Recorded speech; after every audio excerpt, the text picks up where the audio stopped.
Hey everyone, this is from Group 6, and here we will be presenting to you our PBL1 about the extreme causes and effects of deforestation in Indonesia. So, our group consists of myself, Pasha, then there is Shannon, Naufal, and Rehan. So, here's the overview or outline what we'll be discussing from the background of deforestation to the causes and effects in Indonesia, as well as the main effects such as the watershed, water crisis, and also for the mega diversity in Indonesia. Then we will end it with conclusion and suggestion tackle the issue. So first of all, is deforestation. So it's basically the permanent removal of standing trees. Moreover, it's the great clearing and removal of trees, plants, either through deliberate, natural, or accidental means. And it can occur in any area either dense by trees, plants, or wildlife. So just quick history. So actually, this deforestation has been happening since thousands of years ago, when humans were still like making fires and houses out of wood, and it it actually got also worse in the around 1800s, 1800s when in the industrial revolution era, when humans knew how to make sharp tools. But it just became a serious issue in the 1950s when the rainforests were cut down. And it got worse in the 1960s when Brazil began cutting down the rainforest. That's actually one of the biggest issue, one of the reasons why it just became a serious issue then, because rainforest is home to uh, one of the most diverse both plants and wildlife, or actually they cover about 10% of the wildlife and plants in the world. So why does it matter? So yes, you know, land covers 29% of the earth and forest covers the 1% of the land area. And it's because they have substantial benefits for and effects for us humans, wildlife, nature, uh, and then also for the water and also for the climate. So here we'll be discussing about the overall conditions of deforestation in Indonesia. This just showing to you the map of Indonesia back then. Used to be covered by so many green areas, which is the forest, which of course home to many biodiversity. But now, especially in the Sumatra and Kalimantan Island, it got cut down the most there. So, based on Embassy of Republic of Indonesia, Indonesia is an area, as you can see, of around 1.9 kilometers square, and the forest covers about half of its land area. And of course, those numbers are big and changing over time. And that big numbers also where the deforestation problem can come if we do not handle this issue well. So it's also just a quick overview.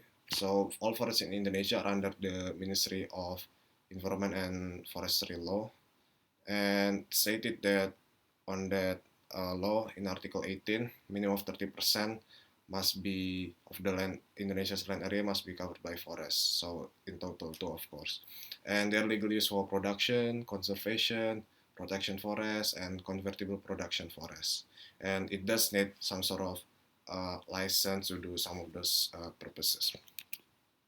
So here's the Indonesia's loss of forest cover since 1950 until 2016. It's span of 70 years until now. So uh, it shows that Indonesia has lost big hectares loss of its forest area, and actually right now Indonesia only has about 44% of its forest area of left in the land. And again, that's actually still above the 30% minimum requirement by the Ministry of Forestry and Environment. So here is the data of primary forest loss. So you can see actually from the previous graph, it showed that it's a great loss, right? This graph also shows that Indonesia is great loss, but this graph shows that in the 2015, unfortunately you can't really see here, in the 2015 until 2018, there was a reduction in the forest loss, massive reduction actually. So that actually shows that Indonesia is moving to the right direction in terms of to preserve its forest. And some factors contribute to that, such as governments or the president the president to mandate law in 2016 about to strengthen the efforts to prevent forest fire and forest degradation, as well as to clear the peatlands. That also decreases the forest fire, of course, and decrease deforestation. Also, as the reduce in El Nino season, so that there is more rainy season than the hot season now.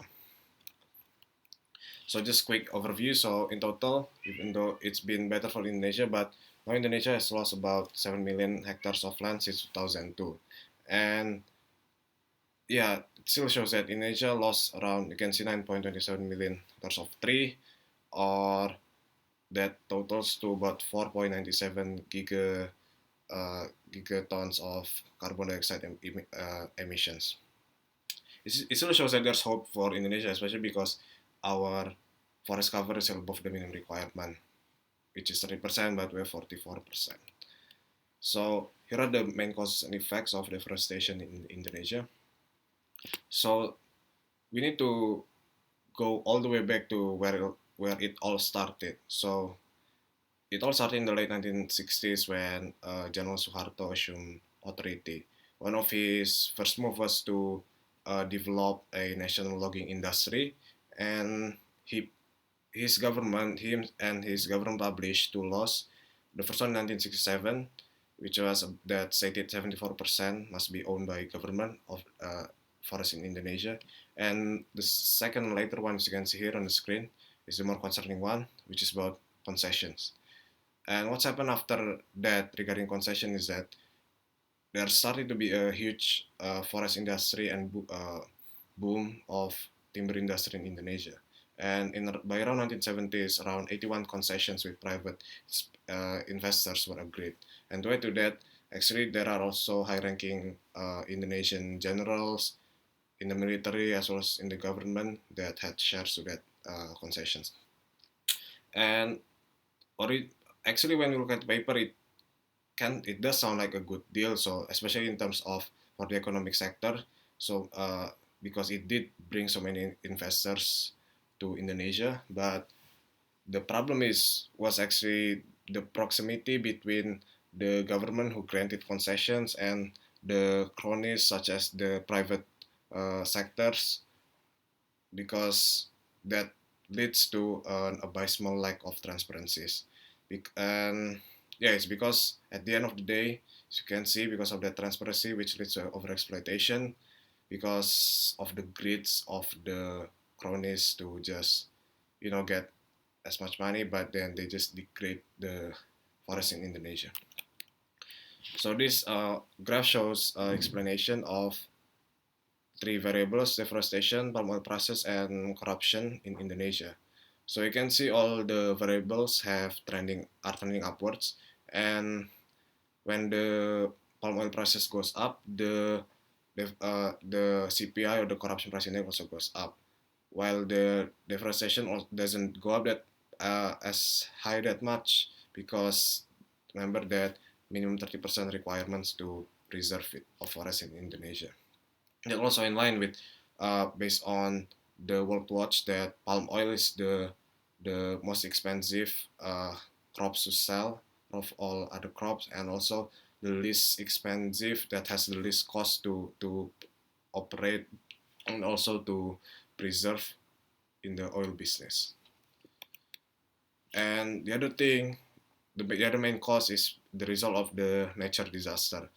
And this is also another consequence of Indonesia having that much big forest. Of course, we are blessed by it, but that also comes with the consequence that Indonesia is more prone to forest fire.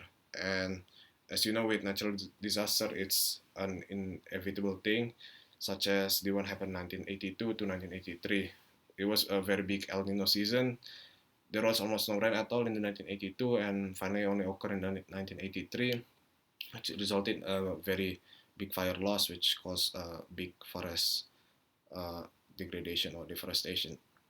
Also because Indonesia has massive peatlands, which is so prone to fire. So and yeah, Indonesia actually has about 22.5 million hectares of peatlands, and some people also want to do business with that pit lands, and they must clear the lands as well to do that business, which of course very prone to fire. And also people's intention to do pulp and paper business, in which needs the requirement of land clearing. And of course there are many effects of deforestation in Indonesia, but here the implications will be towards those that have the most substantial effects, such as for the people's life and activity, the water crisis, watershed, and biodiversity, in which will be explained more detail shortly.